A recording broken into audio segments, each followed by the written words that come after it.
Team Large George here, and I hear you got a problem. with Pendulums, yep. This time around, instead of focusing on a specific archetype, I'm going to focus on a game mechanic, which is pendulum summoning. And that's because a lot of the pendulum meta decks rely on that to go off, so if you stop that, they won't be able to do anything in the long run.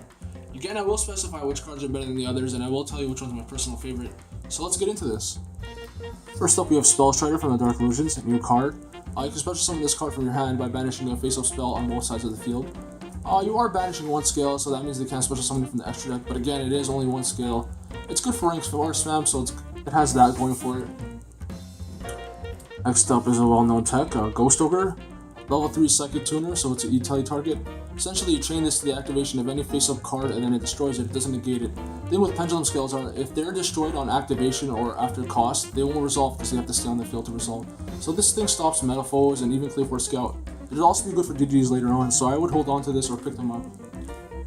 Next up is a Trap, Fairy Wind. Destroy all face-up spells and traps on the field and then deal 300 damage for each destroyed to each player. Again, this is only destroying them, so if anything, you might be setting up their extra deck to summon next turn.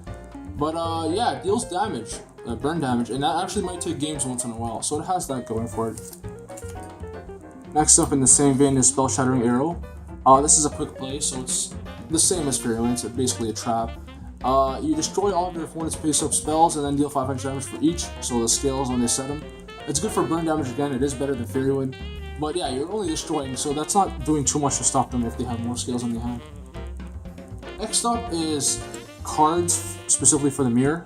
So I have Vector and Lector here. Vector as a skill negates scale effects for your opponent, and then Lector negates pendulum monster effects as a skill.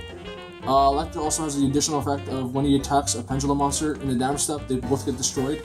So you can get over some boss monsters with Lector, which is pretty nice, and then you set up your extra deck by destroying him. They are level 4 dark, so they're using Draco Pels with Draco Face-Off and things like that, and it's good for rank 4 spam. So it's a really good card, but then again, it's very niche for specific decks. Not everyone can run it. Another thing for the mirror is Storm. You destroy as many spell and traps as you have, and then you can destroy that many for your opponent. It's not a quick play spell, so you have to use it on the second turn, and then by then your opponent may have already set up. And again, it's only destroying, so yeah. Speaking of Storm, I won't be mentioning stuff like MST and Twin Twister and Typhoon because, again, those are just like general spell and trap destruction. It's not really countering Pendulum, and you guys already know about that. These are just more things you may have not known. So now we're moving on to Summoning, which is Bottomless Trample is the first one in the lineup. Essentially, Bottomless Trample can be used for several monsters. So when a Pendulum summon happens, and a lot of them are 1500 or more, they're all getting banished, meaning they can't be summoned from the extra deck again. The thing is though, if they're not summoning 1500 or more attack monsters, those aren't getting banished, those are staying on the field. So it's good, but not always. Next up is Time Space Trap Hole. When monsters are summoned, you can shuffle them back into the deck, and then for each monster shuffled back into the deck, you pay 1k. The thing with this card is that if it's a big Pendulum summon and you're sending a lot of cards, you're going to be paying half your life points, which sometimes could be the end of a game for you. So it is good. Again, it has also been reprinted, so it's pretty cheap now as opposed to before. But again, it has its issues. Next up is an underrated card. This came in Dark Illusions. It's a Counter Trap, Pendulum Hole. You negate a Pendulum summon and then shuffle all the monsters back into the main deck. Really good underrated card. I think it's better than a lot of the cards I mentioned in the video. It has a lot of uses. Yeah. Similarly, the next card I feel the same way about. It's going to be Unwavering Bonds. Ultra from Shining Victories, also a new card. It negates Pendulum Scales effect or Pendulum Monsters effect. It's a counter trap again, which is really nice. And it's pretty cheap, it's $1. So yeah, if you can't get your whole hands on all the other cards I mentioned, having like 2 of each of these in your side deck is actually not that bad. Especially if you can't run the last card, which you guys probably already know by now. Next up is Magical Spring. So you draw a card for each of your opponent's face-up spells and traps, and then you discard for as many face-up traps and spells you own. So it's not great in every deck, but then again, it is a quick play, so you can chain it at the right time and gain a lot of advantage. The thing is, you're not stopping your opponent at all, you're just drawing cards, but sometimes that could be a game if you have enough advantage. Another thing about Magical Spring is after you use it, your opponent's skills can't be destroyed until their next turn, I'm pretty sure. Are you sure about that? Which is good for a lot of decks. I mean, Metal Fools sometimes destroy their own skills to set up.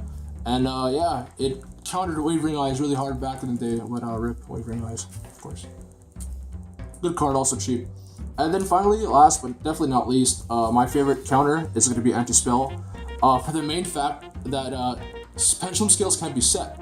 So yeah, what anti-spell fragrance does is it's a continuous trap, and then spells have to be set for a whole turn first before they can be used.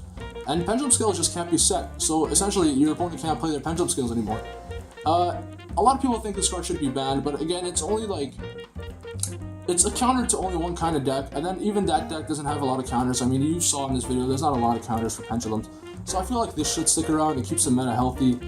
It's also been reprinted in the OTS pack, so it's pretty cheap now as opposed to when it was before, like $30 for that secret. So yeah, really good card. Again though, you have to set your spells, so not a lot of decks can run this, especially the decks that run maybe 10 plus spells. But if you run 3 of these and draw them on your first turn and use your spells first, it's pretty nice. So yeah, that's my video. Tell me if you think I missed a card, because I tried really hard to find text for this, but it's pretty hard. There's not a lot of pendulum text, because again, it is a pretty new archetype. Again, if you want to see a specific deck in this series, comment down below and like and sub, because that really helps. And yeah, Team Village George is out.